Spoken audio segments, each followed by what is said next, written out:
गणेश बिहार में हूं आपके साथ विशाखा। जी हां, एसटीटी क्वालिफाइड छात्रों के लिए राहत भरी खबर आ रही है। छात्र नेता नीरज कुमार ने शिक्षा मंत्री से मुलाकात की है और उन्होंने एक बड़ा स्टेटमेंट दिया है। जी हां, उन्होंने वादा किया है कि सभी को नौकरी मिलेगी।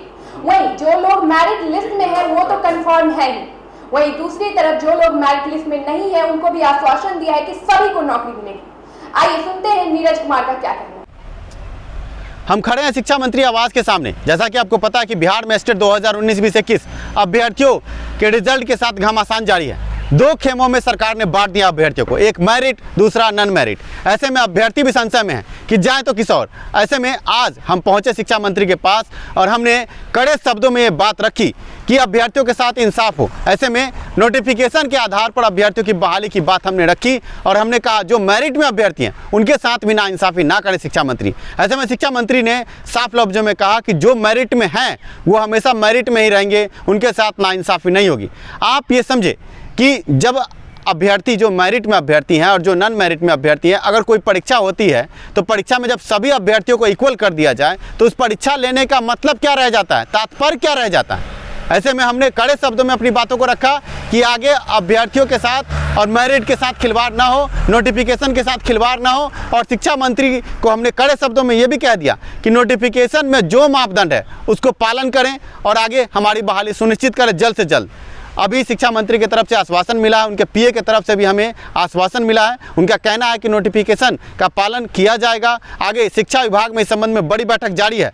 हम आप अभ्यर्थियों को शिक्षा सुधार रोजगार के माध्यम से बताना चाहेंगे कि 16,068 12 तारीख को जो रिजल्ट आया है वो सभी मेरिट के अभ्यर्थी हैं, उनकी बहाली सुनिश्चित है। और 21 तारीख को जो रिजल्ट आया वो सभी मेरिट के अभ्यर्थी हैं। यहाँ पर भ्रम की स्थिति क्या है वो हम साफ करना चाहते हैं। भ्रम ये है कि जो अभी नॉन मेरिट में उनको लगता है कि वो 12 तारीख के रिजल्ट में 16,068 में हैं, जबकि सही बात यह है कि रिजल्ट इससे कहीं ज़्यादा है। और 12 तारीख को जो रिजल्ट आया है उसमें शिक्षा मंत्री ने जो कहा कि जो भी अभ्यर्थी मेरिट में हैं, जो भी अभ्यर्थी 16,068 में, उनको हम नौकरी देंगे। उन्होंने कहीं से गलत नहीं कहा, क्योंकि 16,068 अभ्यर्थी मेरिट में थे। उस दिन सिर्फ एक गलती हुई शिक्षा विभाग से, उन्होंने मेरिट का जिक्र नहीं किया। पर किसी के बयान का मतलब ये नहीं होता है कि अभ्यर्थी की ज़िंदगी के साथ खिलवाड़ हो जाए। हम ये खिलवाड़ बर्दाश्त नहीं करेंगे। मेरिट वाले अभ्यर्थियों के साथ इंसाफ होगा। शिक्षा मंत्री ने आश्वासन दिया है, पर अगर शिक्षा मंत्री अपने आश्वासन से इतर हुए तो शिक्षा सुधार रोजगार के बैनर तले एक बड़ा आंदोलन होगा, क्योंकि मेरिट वाले अभ्यर्थियों के साथ खिलवाड़ हम बर्दाश्त नहीं करेंगे। हम पूरी कोशिश कर रहे हैं कि मेरिट वाले अभ्यर्थियों के साथ इंसाफ हो। हमारी सांत्वना है कि जो मेरिट में नहीं है उनको भी अभ्यर्थियों को सर्टिफिकेट की वैधता उम्र भर करके उनकी बहाली भी सुनिश्चित की जाए। पर आप ये समझे कि जब मेरिट की बात आ गई और मेरिट हर परीक्षा में होती है तो जो मेरिट में उनको प्राधान्यता देना ही है।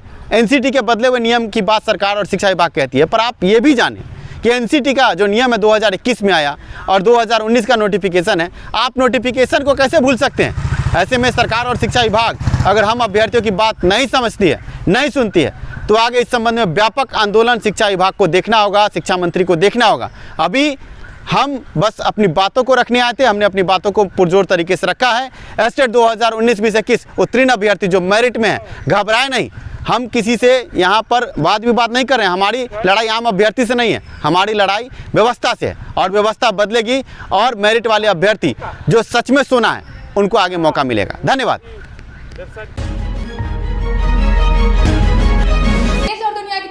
के लिए बने रहे गणादेश बिहार के साथ। अगर आपको हमारा ये वीडियो पसंद आया हो तो लाइक करना ना भूलें। साथ ही हमारे चैनल को सब्सक्राइब करें, शेयर करें और अपना तर्क वितर्क कमेंट बॉक्स में जरूर दें। Thank you.